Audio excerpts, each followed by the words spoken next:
One of my favorite things to do in Taiwan is umikot sa mga store na may beauty products. Grabe din yung selection nila ng skincare products. Pero syempre, dapat maging strong para hindi lumampas sa budget ang gastos.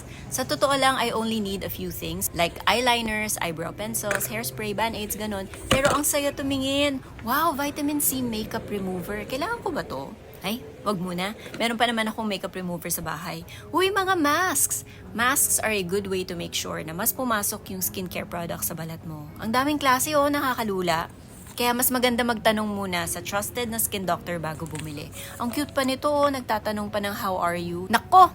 I'm not fine kasi baka mapabili ako ng hindi ko kailangan. Lipat na nga tayo ng section. Uy, eyelash curler. I only have one. Kailangan ko pa ba ng isa pa? Yes! Ay, wait. Wag na lang. Dalawa lang naman mata ko. Hindi ko pa kailangan ng extra. Gosh, punta na nga tayo ng counter. Bayad na tayo. Total nakuha ko naman na lahat ng need ko. Saka na yung wants. Bye!